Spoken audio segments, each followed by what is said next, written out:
Hello, Abby. Hi Bayo, how are you? I'm very well. Just trying to get my screen to record. That's better. There we go. There you Thank you are. much, Knight. There we How are. have you Thank been? you. It's been a manic morning. How's it?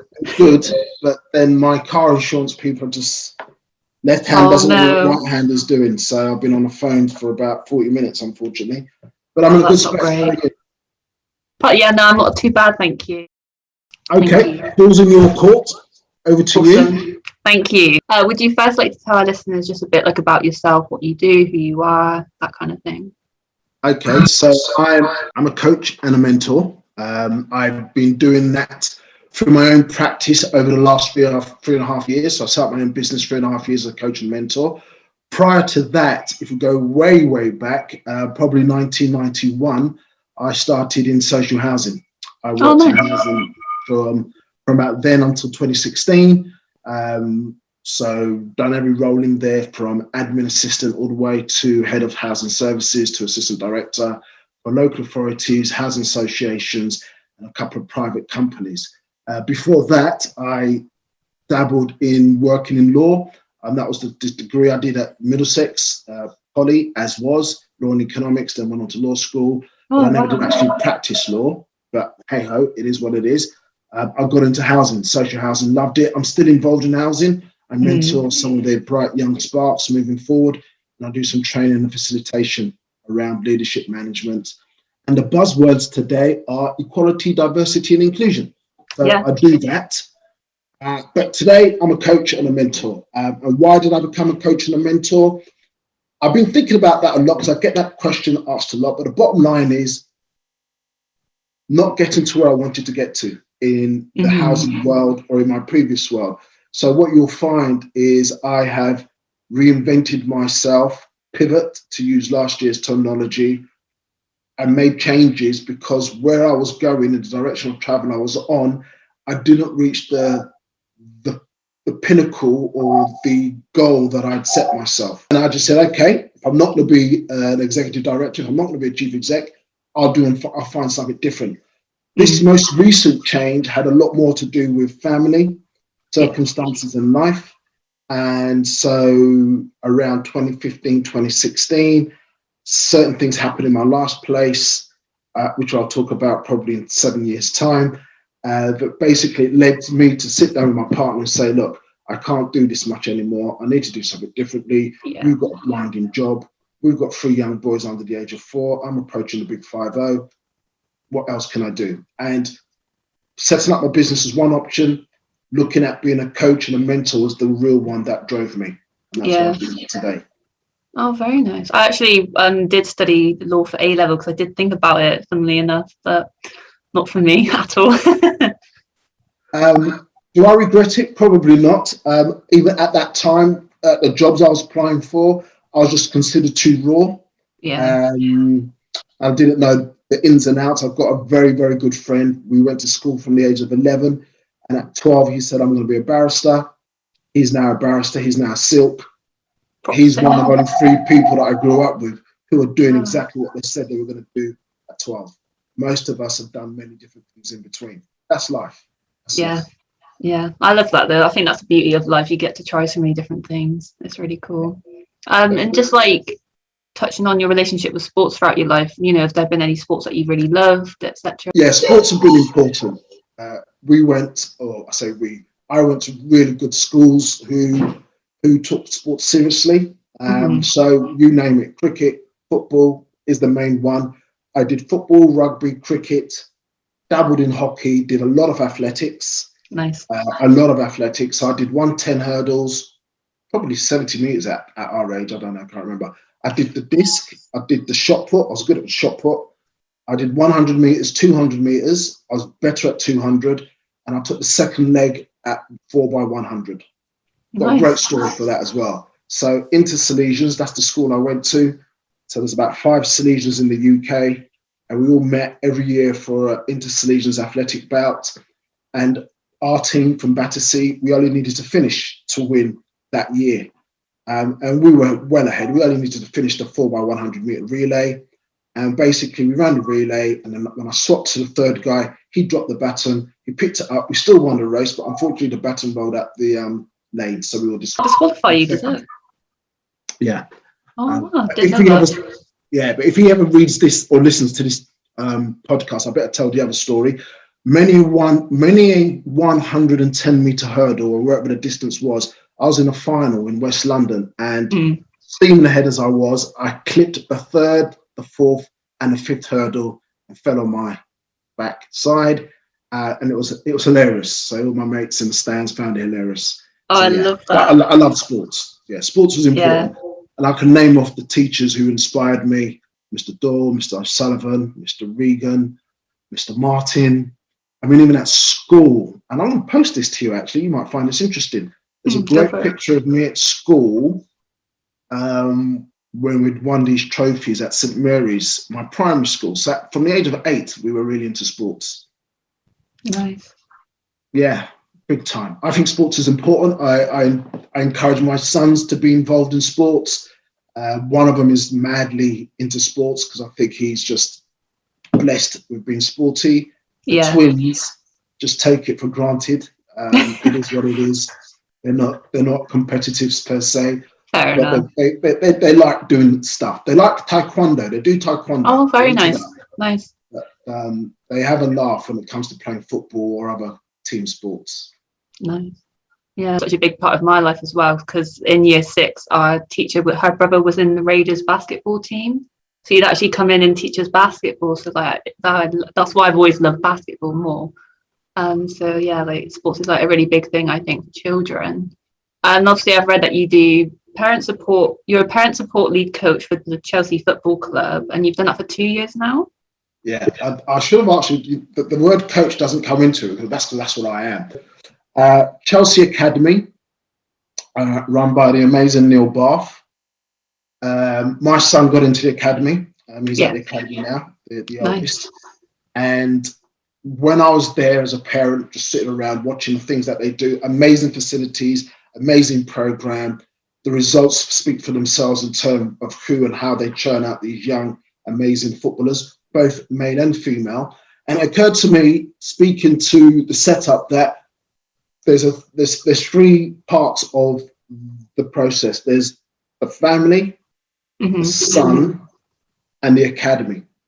And what I put forward to them is whether they would like to improve the engagement between the academy, the son, and the parents. Yeah. And so I came up with an idea of being a parent lead. And my role really is being a conduit, a bridge between the operational staff and the parents and the son. So I don't get involved in any of the technical stuff around training, abilities and stuff. It's more about the facilities available at Cobham, the training ground, and the engagement between the training staff, the coaches and parents. And I work more directly with the psychology team. They've got a very large psychology team. Oh wow! There to support the individual players, but equally are there to support the parents. So I've been involved in putting together parent sessions, primarily on Zoom in the last year, where we talk about nutrition, maturation, physical development, being a parent.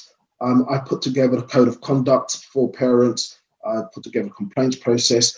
And in terms of operations, if you think about Zoom last year, if you think about the pandemic last 18 months, access and how we engage has meant we had to flip onto Zoom and other online 100%. Activities, and access in terms of getting in and out of Cobham meant adhering to all types of health and safety speculation. So really, I will walk around Cobham, speak to parents, feedback to the phase leads, feedback to the psychology team about the pros and cons of the parent experience. And likewise, we run these various Zoom activities and parent sessions for the various age groups around the topics that I've just mentioned. Wow, that's really amazing. I love that you went in and got involved in that, because I wouldn't think of doing that myself. So that's actually quite. Well, to be fair, the academy is one of the best. It wants to be one of the best. And of course. Bath is always looking at what will give him the edge, what will give them the edge. And, if you're going to keep the parents sweet, if you're going to produce good footballers, you're going to have to keep the parents sweet, because it's hard work. So as a parent, I know about the commitment. It's 3 or 4 times a week to get to Cobham, 40-mile round trip. That's a lot of commitment. Yeah. 5:30, you got to get there. 7:30, you leave. You definitely might have a job. You might have other siblings to look after. Definitely have a partner to look after. Got a life to look after. Your son could be there for 10 years. So you want to get every aspect of it as right and to the best of your ability. So you've got a big psychology team, big team around education. Obviously, you've got the football coaches on board, nutritionists, dietitian. You've got the whole shebang working clockwork to make the experience for the young man as best as possible. And then what one of the mottos Neil has and the academy has is we're not just producing football players, we're going to produce young men and women who will walk away with a Chelsea CV Academy that enables them to be footballers or get on in any other aspects of life that they choose, be it sports, be it academia, or be it another profession. Wow, that's amazing. And like, I'm assuming that has like loads of benefits. So, what are the key ones that have stood out to you for that? Yeah, I mean, my son's all right. He's a good lad, but you could tell that him and his mates are taking that football to seriously to a different level. Yeah. Politeness, the engagement, the respect, and you just go through the age groups and you talk about the current stars or products of the academy: Mason Mount, James Reese, Tabor Abrahams, loads of others who I can't remember their names at the moment. They're grounded young men. They're grounded young men. I should know more about the women, but I don't work within the women's field. Of course. It's the young boys. But the idea of grounded young men is key because not everyone's going to make it as a football player. So you need a plan B and C. Wow. I love that. Seriously, that's really interesting to hear about, actually. I've come from not somebody who does football, plays football. My brother doesn't really play football, so it's quite interesting to hear a lot about it, actually. So how did your son first get started playing with the club then? Okay, so Sunday football, really. Cut to the chase. He's obviously loved playing football since he can remember. I can remember. There's a video of him running around Clapham Common with a football, and he sees these men playing football, and he's running over them, trying to take the ball off them. They're 6 foot compared to his 1 foot. So it's quite hilarious. Then he started to play with, he was 5 or 6. There's not really school football at his school. It was pretty small. That he would go to after school clubs. Then his godfather asked him to go to somewhere in Dulwich, a sort of football thing that goes on every Friday. Great coach there, James Verlaine, said, come back. So we went back there on a regular basis. A couple of other coaches from a Sunday grassroots football saw him and said, would he like to play football? I said, of course he would. He loves it. But what about his age? So we had to wait for another year. We went off on holiday, came back. He started playing for a team called FC Tempo. And the way it works, unbeknown to me, there's scouts everywhere watching you, seeing what you're doing. But I made it clear to his Sunday team that we were not particularly interested in him playing anything more than Sunday football because of his age. He was only 5, he's only 6, and we didn't know the bigger picture. Yeah. Cut to the chase. A couple of scouts approached the managers of the Sunday team, and one of them was Chelsea. And I said, well, it's a bit far away to go, but they said, no, we've got development centres across the South London. And one of them was in Brixton. And I thought, I was born and bred in Brixton. Mum lives in Brixton. Grandma lives in Brixton. Could kill 2 birds with 1 stone. Convenient. Wow. Yeah. Take him training, knock off to my grandma's with his 2 brothers, brownie points with grandmother, come back to the football training afterwards and take him home, or a combination of all the above. So we did that, and they do sort of 6 weeks measurement of their talent. Fast forward, he went for a few hoops, went to their schools of excellence, got invited down to Cobham, got through a few hoops, and then last year was invited to be part of their academy program. Wow. That's a lot. Wow. It is a lot. It's a big commitment. There's no shadow of a doubt. I have my own views about it, which is different. I think personally, what's wrong with them starting at 11 or 12? But I can see the benefits of them starting younger because, as we talked about, the Chelsea CV, the Chelsea culture, vision and values are born and set and made for them from 6, 7, 8, 9 years, 10, 11 years of age. And you can see the difference between them and other players. Yeah. But I must say, I presume most academies will have that philosophy. Wow. Nice. And like, obviously, how do you think then that kind of playing with the Chelsea Football Club, what are like the wider kind of impacts it can have on the person, do you think, outside of like the technical skills they can learn? How's it rounded your son personally in like that sense? There's a sense of purpose. Yeah. At his age, it's about engagement and enjoyment. And I know that as a parent watching it, but as a lead who understands the mechanics behind the scenes. Yeah. When it gets to an older age, there is going to be a level of competition and seriousness. So will he be offered another contract? Is he going to be deemed good enough? But having said all the above, what I know about the Chelsea program is their engagement with parents starts very early on. Yeah. So there are 6-week reviews. So if you imagine when you go into the world of work, you have your one-to-ones with your line manager, you have your team meetings. So Chelsea encouraged that with the parent and the child so that there is nothing missing. It's not a surprise that he or she is not ready or he or she is ready. So my son has just recently received his report, which tells him what he's good at, what he's not so good at, and where he needs to improve. He's also been given a training plan. So he's off all July. They're off. They don't go back until August. There's some few little things he might want to consider doing over the summer. And this is repeated throughout the ages. So you're met every 6 weeks. And then you have 2 appraisals, if I can use that word. And then there's something they call retain and release, where they tell you, well done, you're on, you stay with us, or unfortunately, you haven't made the grade with us. But what I know Chelsea do is support you in trying to find another club that might want to work with you moving forward.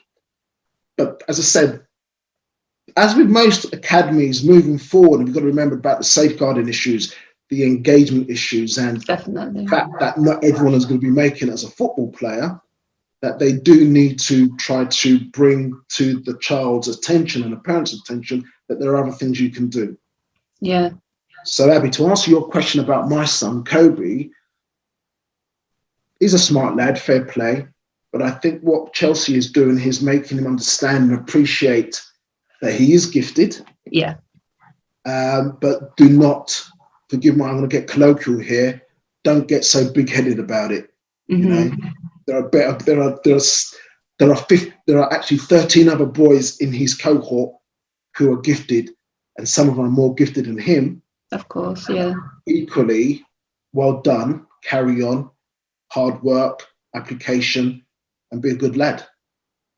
Obviously, because that can be quite stressful at times, I imagine. Like, how, if he's feeling like he's facing a barrier of some sort, how do you kind of overcome that with him?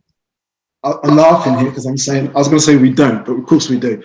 So in the beginning, when he was younger, so I only ask him 3 questions now. Yeah. As a result of football or training. How was it? What did you like best? What would you do differently? Yeah. And the reason being is because I am no expert, I'm no coach. And what I found is if you have too many lengthy, serious discussions about their son's performance, it becomes irritating to them and yourself. Stressful, basically. You've got to drive all the way back home, blah, blah, blah. So our journey home is as follows. How was it? What did you like? What didn't you like? If he expands on those 3 questions, we have a conversation. Yeah. If he doesn't, on the way there, he has a choice of music to listen to. On the way back, I have the choice of music to listen to, and we might gander and chat about other things. Nice. But right now, it's about his enjoyment. Is he enjoying it? Is he loving it? What buzzes him, etc., etc. I suspect as he gets older and it gets more serious, then conversations might be different. But for me right now, I haven't got the time to be on his back. I've got 2 more. He's got 2 siblings that I need to think about as well. Of course, yeah. And so, let him enjoy it, let him have fun. And to be fair, he's a bit of a nerd when it comes to football. So he will talk to me about Accrington Stanley or Vietnamese Arnhem or this player or that player. He's FIFA 21 mad. He's on the Euros like there's no tomorrow. So he will talk about everything else apart from his performances at Chelsea, if he can. Mm-hmm. But when he wants to talk about his performances at Chelsea, he will talk about it. I think that's great, because it is down to the enjoyment, isn't it? That's the key thing you want anyone to get out of sports, really. And I think, it's just so important to really highlight, I think, with children. And the thing is, he's 9, going on 10. Yeah. He does love sports. So he does taekwondo, he plays cricket. So he does taekwondo every Wednesday and Friday. He does boxing Monday, Friday. He does cricket. He does swimming when we're allowed to, post-pandemic. And his brothers love swimming and they love taekwondo. Yeah. And, when we're, as a family, we might play a bit of rounders. They're into running at the moment. I can't run for toffee, but they're into running. I can cycle, so they're into biking. So we ride a bike around the park a few times. I mean, I love cycling. I do a lot of cycling. So yeah, as much as getting out and about is good, all good. Oh, love that. And also with local community, I can't speak today, with the local community clubs, also you've been quite vocal about them on social media, like you share a lot of posts trying to give more awareness to them. Why do you think it's so important that we have all of these local clubs, organizations, like this environment to kind of get children and the youth world into sports? Interesting, that's good. So I think bottom line, and I might be 100% wrong, I'm of an age where after school, there was after school clubs. There still are after school clubs. Let's talk about back in the day. So back in the day, I learned to play chess, drafts, and all those other things at school, after school. I did chess in primary. Nice. Yeah, exactly. During the summer holidays, there were clubs, and I suppose inflation and costs have rocketed, but there were places where you would go to keep you off the streets, let's wax lyrical, let's get colloquial, but I don't want to be patronizing. So I grew up in South London, I grew up in Brixton, I grew up through 3 riots, I grew up with young people who were going through murders, literally. Yeah. But if it weren't for the community engagement that we had, the community town centres, the after school clubs, the football clubs, the other various clubs, God knows what would have happened to many of us. And many of us didn't even get as far as we got. But that spirit has always been part of how and what I think life is about. Like my old man was one for bringing in people, friends, folk into the house, into the community, just to get on. We always used to say, better the devil you know than the devil you don't. Get on board, just get to know them, get to understand them, and then you can have a proper row with them. Because you got to know their weaknesses and their strengths if you're going to have a row. And that was a street talk. You can't just have a fight with someone because you just want to have a fight. You had to mean something. So all these community things are important for me and important for learning as well. You've got to remember as well, there's a mixed bunch of people, but if I didn't go into certain community centres, I wouldn't know them. I wouldn't ever get on board with them. Yeah. My best friends say that. Some of the longest and best friends I have are the people I fought with when I was younger.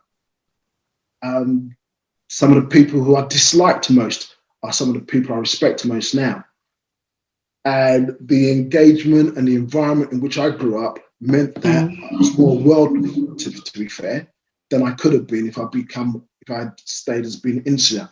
So fast forward to today, it is a different world, a more expensive world. Yeah. It's a more divided world. And I think those who are interested in community and those who are interested to giving others a foot up, don't get me wrong, I'm no millionaire. I haven't got loads of money. Yeah. But one of the things that I learned from a mentor or two is if you've opened a door to some part of the world, do not close the door after you. In fact, leave it as wide open as you can and encourage as many people as you can to come through. If they don't like what's inside the door, they can leave. It's about choice. So I think what I like to do is create as much choice for people as possible. And it's tough out there, man. I mean, there's some, it's tough out there. It's so tough. It's so hard. And if there are better folks than me, I talk about that, my lawyer friend. What he does is unbelievable, and he's not even on LinkedIn. He doesn't believe in that stuff. He just gets it done. Fair enough. Just gets it done. And there's loads of them out there who just get it done, who work their socks off to get things done. And this is pre-COVID, let alone what's going on during COVID. So the charities I'm involved with, the spin-offs to those charities, community organisations, the churches, the schools, the amount of efforts that schools have had to put in to just keep themselves going is unbelievable. So I always say, if you've got a bit of spare time, a bit of spare energy, do it. And actually, sometimes physically doing stuff is as good as and better than financially doing stuff. Yeah, I really love how you kind of like said that with like the whole door kind of metaphor. I think, you know, it is all about that, isn't it? It is a choice at the end of the day. And I do think it is important that people have the opportunities to make a choice in the first place. And obviously for those who are kind of listening and they're like, well, how do you get involved? How can you get involved and how can you get started in even just volunteering or something? It's not just volunteering, the work you do can be helpful. Yeah. So I should have, my first voluntary experience was with the Hammersmith and Fulham Law Centre. So I'll just give you a story. I got knocked on the head by some of the biggest law firms in the world in London. That was my fault. So I thought I could apply for them, Clifford Chance, Allen Overy, Freshfields, the whole shebang. I could apply for them and get a job because I had a good degree, I had a good master's. But that didn't happen. So I wrote to every law firm in the country and every law centre, and Hammersmith and Fulham Law Centre came up trumps. And Beverly Brown, who's still my mentor, this is 35 years ago, still my mentor today, said, okay, come and do some voluntary work for us. And I did. And I ended up being a trustee and a Law Centres Federation trustee. So the thing is, just write to where you would like to do work for. So it could be work, it could be voluntary work. Because you know what they always say to you, you're going to graduate soon. What's your work experience? Yeah, how are you going to get work experience if there's not much jobs about? You have to put your head on the block and say, can I come in and do some work for you, please? So I mentor lots of people from the universities I went to. The first thing I say to them is, in this field that you want to work in, write the letter and say, can you give me an internship? Can you give me a work placement? Or can you give me a job? If they say no to the above, then say, okay, I'll come in and do some voluntary work for you for 4 weeks.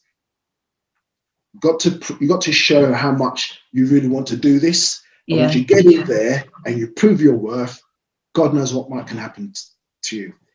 But to answer your question, if you want to help your immediate community, there are bastions that exist. So first and foremost for me, in this climate of haves and have-nots, there are food banks everywhere. Yeah. If you're interested in helping those who are shy or not shy, who don't have the necessary food, go to a local food bank. Housing has been important to me because I worked in housing for a very long time, and homelessness is one of those scourges that are still existent in this country, and in particular. So if you're interested in that type of thing, charity work, just put charity in Google and see what comes up. Sports, stick in football club, local hockey club, local whatever, taekwondo club, and say, can I help? I'm a taekwondo expert, I'm a football expert, I'm a cricket expert, I would like to help. Bosh, you might be helped. Obviously in today's world, you have to do safeguarding, you have to get your DBS checks and all of those stuff, but hey ho, it is what it is, get them done. So there's plenty out there for you to do if you really want to do it. It's just a question of asking. And as my mum used to say, and my dad, if you don't ask, you don't get. So just go and ask. There's plenty. And most shops, back in the day when I was growing up, they had these little cards in the shops. So just walk up to a shop and see a card and say, the local laundrette, they're a good point. They've got lots of good chit chatter in the laundrette. Go in there, ask the woman's in charge, can you tell me about some local communities I can get involved with? But do you know what? Internet, we never had internet in my day. Stick it into the internet and you'll find loads. Loads. Mentoring roles, coaching roles, loads and loads and loads. There's no excuse. It's out there. Yeah, exactly. It's reaching out, put yourself out there. if it's no, move on to the next. And I think, yeah, that's the best thing to really do, isn't it? OTT, I mean, you've got to weigh, you've got to balance, you've got to have a work-life balance. Yeah, of course. Your rate of investment versus your rate of return. You've got to think about that. You can't just be, there is a method behind my madness. It's in my heart, but there are goals and aspirations. You can't just do it all. If you're skilled at something, you can give back to your society and community if you so wish. Easily done. Yeah. And I guess, yeah, just to wrap things up, is there anything you'd like to leave listeners on, like any advice or anything you want to highlight that you've said already? Yeah, there's loads. I mean, all the above, it works, but it works for you. Yeah. It's got to be for you.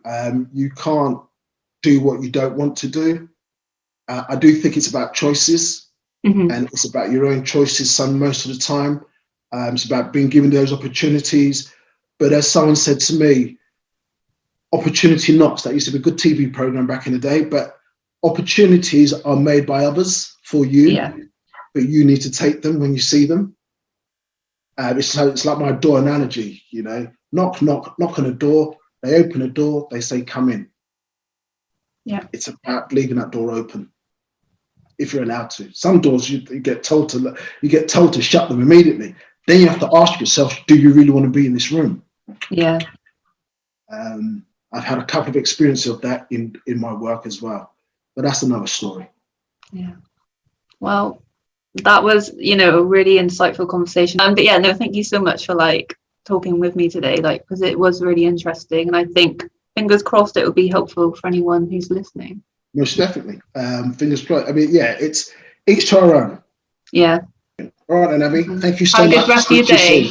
We'll do. See you later. Bye.